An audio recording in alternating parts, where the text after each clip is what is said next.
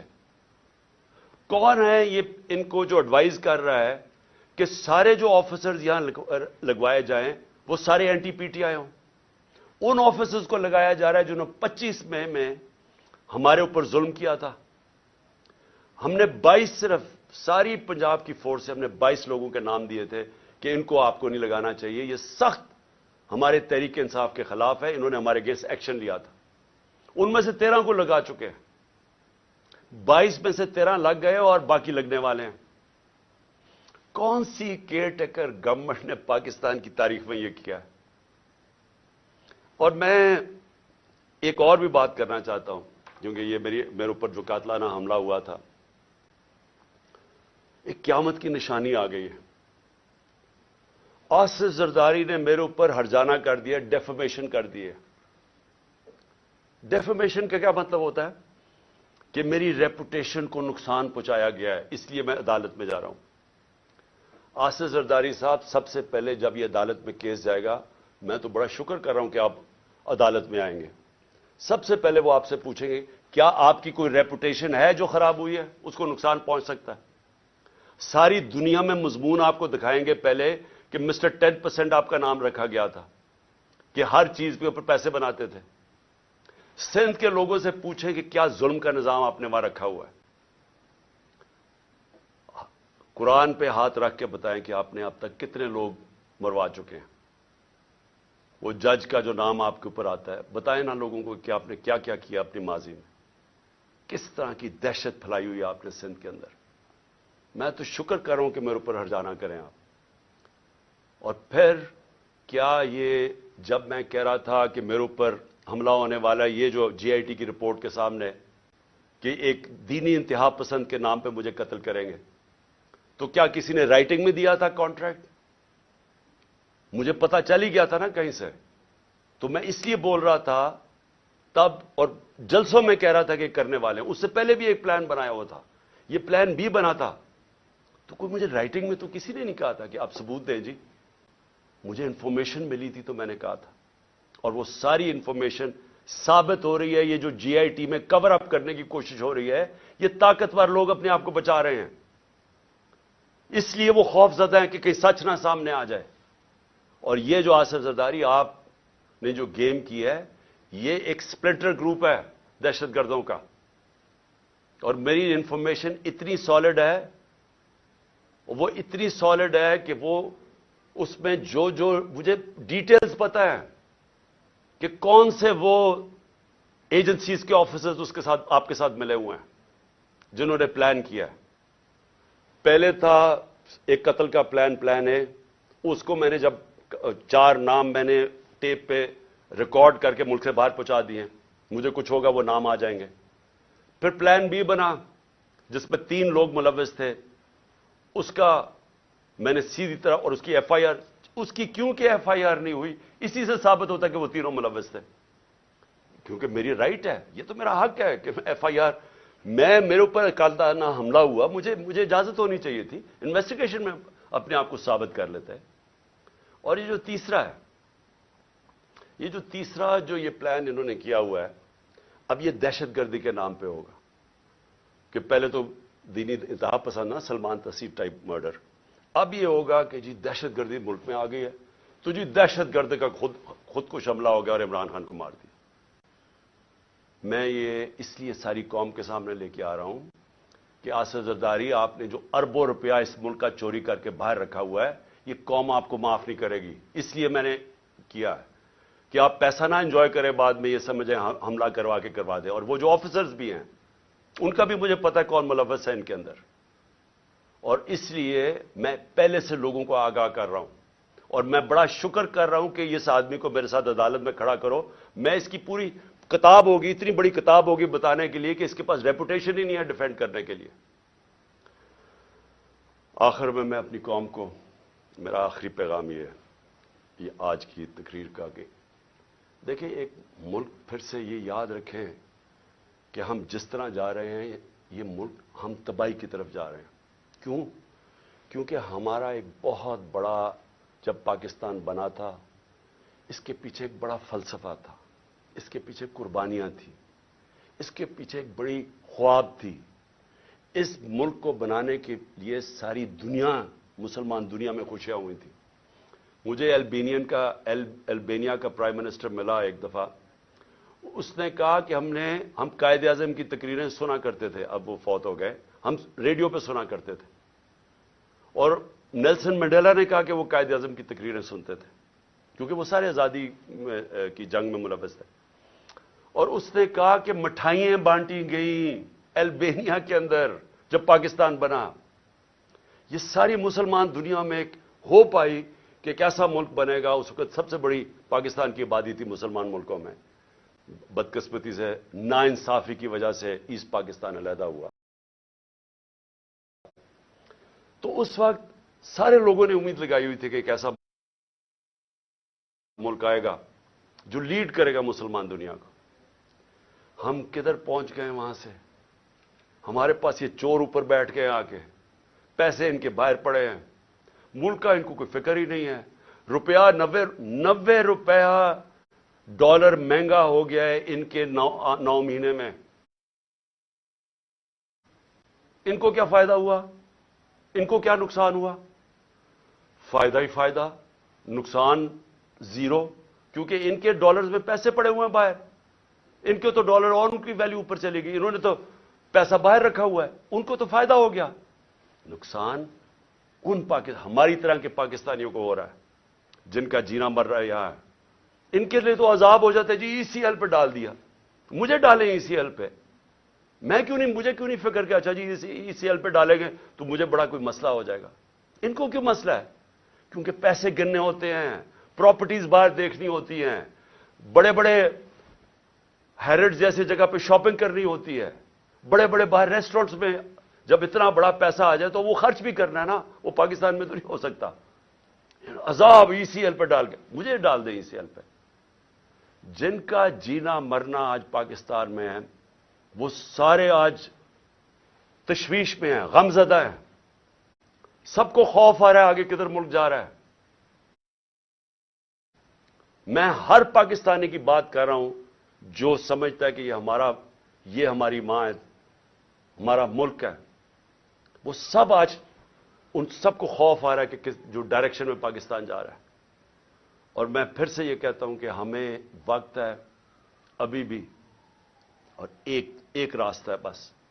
جو مرضی، میں آپ سے نہیں کہہ رہا، میں 8-9 مہینے سے ایک ہی بات کہہ رہا ہوں کہ یہ جو لوگ آئے ہیں اس سے نکلنے کا ایک ہی حل ہے. ایک فری اینڈ فیئر الیکشن کروائے جائیں جلدی سے جلدی. عوام کے مینڈیٹ سے گورنمنٹ آئے. جب عوام کی بیکنگ سے گورنمنٹ آئے گی وہ بڑے فیصلے کرے گی. یہ چوروں کی طرح نہیں، یہ چوروں کی طرح نہیں جو ڈرتے ہیں فیصلے کرتے ہوئے کیونکہ ان کو ان کا تو مقصد ہی گورنمنٹ میں اور آنے کا. یہ ملک تو ٹھیک نہیں کرنے آئے. ان لوگوں کو جن کو پبلک بیک کرے گی، پبلک مینڈیٹ سے آئیں گے، وہ بڑے فیصلے کریں گے. جب وہ بڑے فیصلے کریں گے اس فیصلوں سے یہ ملک نکلے گا اس بحران سے. یہ صرف انتظار کر رہے ہیں. میں ختم کرتا ہوں، کرکٹ سے ختم کرتا ہوں کیونکہ میری بڑا زندگی کا حصہ تھا کرکٹ. یہ میچ ایسا ہے، یہ میچ کھیلنا چاہتے ہیں ان کے اپنے امپائر، اپنے سلیکٹروں، اپنی پچ ہو، اپنا تھرڈ امپائر ہو، قانون یہ بیچ میں میچ کے بدلتے رہے، دیکھ رہے ہیں نا، دوسری ٹیم شاید جیت نہ جائے، قانون بھی بدلتے ہیں، قانون بھی گیم کے یہ بدل رہے ہیں. اور جو مخالف ٹیم ہے اس کے کیپٹن کو یہ جیل میں ڈالنا چاہتے ہیں، اس کی اچھے پلیئرز کو یہ ان کے اوپر مقدمے کر کے ان کو باہر رکھنا چاہتے ہیں ٹیم سے.